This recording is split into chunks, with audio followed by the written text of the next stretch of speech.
Welcome to bird media. నేను మీ పవన్ కృష్ణమూర్తి. ఒక పక్కన పెట్రోల్ కొరత ఉంది అంటే మనకు ఉన్నటువంటి నిల్వలు 66 రోజులు అని చెప్పి 4 రోజుల క్రితం అనుకున్న యుద్ధం మొదలైన తర్వాత ఇప్పుడు అది 32 రోజులకో చేరింది. బట్ అంత ఇబ్బంది పడాల్సింది లేదు, మెల్లమెల్లగా వస్తాయి. కాకపోతే ఏంటంటే రేషన్ కూడా ఇచ్చేటువంటి అవకాశం ఉంటుంది, రేషన్ విధించే అవకాశం ఉంటుందని చెప్పి ఒక వార్త ఆల్రెడీ తెలుసు. అయితే పెట్రోల్ బంక్ వాళ్ళు నిజంగా ఫ్యూయల్ లేకపోతే నో స్టాక్ బోర్డు పెట్టడం అనేది కామన్, తప్పు లేదు. లేకపోతే అండ్ ఈ ప్యానికింగ్ భయంతో ఎక్కువగా మనం ఫ్యూయల్ చేసుకుంటాం, వాళ్ళ దగ్గర కెపాసిటీ తగ్గిపోతుంది. ఆ పాయింట్ కూడా ఓకే. ఉండి కూడా డబ్బులు పెట్రోల్ నిల్వలు ఉండి కూడా మోసం చేస్తే దాన్ని ఏమనాలి? సో ఒక పెట్రోల్ బంక్ ఇదే చేసింది మోసం. ఒకసారి వీడియో చూడండి.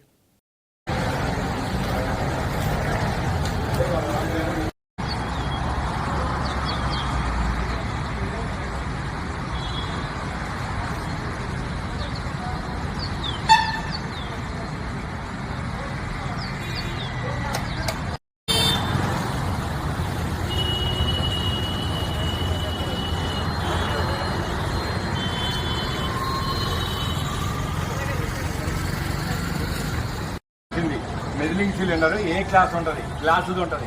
5 లీటర్ల మెదిలింగ్ సిలిండర్లో కొడితే నీకు వస్తుంది. అది కాకుండా నువ్వు ఏదో ఒక పెద్ద 5 లీటర్ల జగ్గు తెచ్చి చేస్తా అంటే కుదరదు. జగ్గు నీకు పరిమాణం కాదు, ఒక చట్టం ఉంటుంది. దీనికి కూడా తూలికలు, ప్రమాణికలు, కొలతలు అనేది ఒకటి ఉంటుంది. ఆ జగ్గు కాదు నీ లెక్క. 5 లీటర్ల మెదిలింగ్ సిలిండర్ తీసుకురా, నువ్వు చెక్ చేసి నాకు, నువ్వు అది తెచ్చి చెక్ చేసి నాకు చూపి నేను పోతా. ఎందుకంటే నువ్వు కొట్టిన పెట్రోల్ నువ్వే కదా కొట్టింది, నేనే కొట్టించుకుని. మరి నాకు తెలుసుగా నా బండి. మీ సార్ ఏమంటాడు, 10 లీటర్లు ఎక్స్ట్రా ఇటు పట్టింది ఈ ట్యాంకులో. HP petrol బంక్లో వచ్చాండి. నా కారు ఫ్యూయల్ కెపాసిటీ వచ్చేసి 27 లీటర్స్. ఆల్రెడీ రిజర్వ్లో పడంలోనే వచ్చాను. ఇక్కడికి వచ్చి చూస్తే 28 లీటర్స్ కొట్టాడు. అదేంటంటే డౌట్ వచ్చి ఆపి మళ్ళీ ఆటో స్టాప్ వరకు కొట్టమని చెబితే మళ్ళీ 1 లీటర్ 23 పాయింట్లు పట్టింది. మొత్తం ఈ లెక్కన 29 లీటర్లు 23 పాయింట్లు పట్టింది. ఆల్రెడీ నా దాంట్లో 2-3 లీటర్లు ఉన్నా కానీ 32 లీటర్లు దాటింది. కానీ ఇది కెపాసిటీ 27 లీటర్స్. అదేంటని అడిగితే పోలీస్ స్టేషన్లో కేసు పెట్టుకోండి అని చెబుతున్నారు. వీళ్ళ దగ్గర కొలవడానికి మెదిలింగ్ సిలిండర్ లేదు ఏ క్లాస్ది. ఒక ఏదో 5 లీటర్స్ జార్ ఉంది, ఆ జార్ తీసుకోమంటారు. ఆ జార్ కాదండి, అది క్యాలిబ్రేటెడ్ కాదు. మెదిలింగ్ సిలిండర్ తీసుకురామంటే మేము తీసుకురాము, మీకు యాక్ట్ అయింది లేదా మీకు మెకానిక్ కాడికి పోయి మీ బండిలోనే ప్రాబ్లం ఉంది, పోయి చెక్ చేయించుకోండి రండి అన్నట్టు మాట్లాడతారు.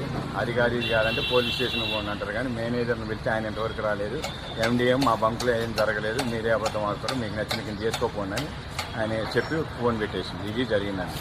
ఈ బంక్ వచ్చేసి HP petrol bunk height Nagar Raghavendra hotel దగ్గర ఉంటుంది, రేడియో స్టేషన్ ఆపోజిట్ బంక్. చూసారుగా, ఇది హైదరాబాద్లో హయత్ నగర్ దగ్గర ఉన్నటువంటి హెచ్పి బంక్, హిందుస్థాన్ పెట్రోలియం వాళ్ళ బంక్ అది. సో అక్కడికి ఒక ప్రయాణికుడు వెళ్ళి తన కార్లో పెట్రోల్ ఫుల్ ట్యాంక్ చేయించుకోవడానికి వెళ్ళాడు. అప్పటికే రిజర్వ్లో పడింది, ఫుల్ ట్యాంక్ చేయమన్నాడు. వాళ్ళు 32 లీటర్లు అందులో ఫ్యూయల్ ఇదయ్యింది అని చెప్పారు. అంటే అక్కడ కూడా మోసం. తనిఖీలు చేయండి, చూపించండి అంటే ఎవరి దగ్గర చెప్పుకుంటావో చెప్పుకోపో. ఇది వాడు మాట్లాడినటువంటి మాట. సరే, ఇంతకీ అతని కారు ఏంటి, నిజంగా పెట్రోల్ బంక్ తప్ప లేదంటే ఆ ప్రయాణికుడిది కస్టమర్ది తప్ప అనేది ఒకసారి మనం చెక్ చేస్తే అతని కారు మారుతి సుజుకి వాళ్ళ ఎస్ప్రెసో వాళ్ళకి. దానికి ఫ్యూయల్ ట్యాంక్ కెపాసిటీ వచ్చేసి 27 లీటర్లు, అక్షరాల 27 లీటర్లు. అయితే 2.7 నుంచి 3.24 వరకు రిజర్వ్ ఫ్యూయల్ అనేది ఉంటుంది, రిజర్వ్లో ఉండేది. సో 27కి అదనంగా ఇంకొక 2 కలుపుకున్న 29 అవుతుంది. కానీ 32 ఏ విధంగా అవుతుంది? పోనీ 3 కలిపిన 30 అవుతుంది, కానీ 32 ఎలా అవుతుంది? సో వాళ్ళు అక్కడ మొత్తం ఇది రిజర్వ్లో ఉండగానే, రిజర్వ్లో 3 లీటర్లు ఉందని అనుకుందాం, ఉండగానే 32 లీటర్లు కొట్టారు. అంటే 32 లీటర్ల 27 లీటర్ల దానికి 32 లీటర్లు ఫిల్ చేసేసి రిజర్వ్లో ఉన్నప్పటికీ, సో ఓవరాల్గా 35 లీటర్లు ఫిల్ చేశారు. 27కి 35కి తేడా ఎంత ఉందండి? మరి ఎలాగా? 27 ఫుల్ ట్యాంక్ కొట్టేసామన్నారు, ప్లస్ రిజర్వ్ ఉంది. ఇది కాకుండా వాళ్ళు టోటల్గా కొట్టింది 35 లీటర్లు అన్నారు. అంటే 9 లీటర్లు ఏ విధంగా ఎక్స్ట్రా 10 లీటర్లు ఏ విధంగా ఫిల్ చేసేశారు? అంటే కొరతలో కూడా మోసమేనా? ఇది ప్రస్తుతానికి ఈ ఒక బంకుకి సంబంధించి వచ్చింది. ఇలాంటివి కొన్ని బంకులు సిటీల్లో ఉన్నాయి అనేది ముందు నుంచి చెప్తున్నారు. వాళ్ళు ఫిల్ చేసేది ఒకటి, బిల్ చూపించేది ఒకటి అన్నట్టుగా ఉంది.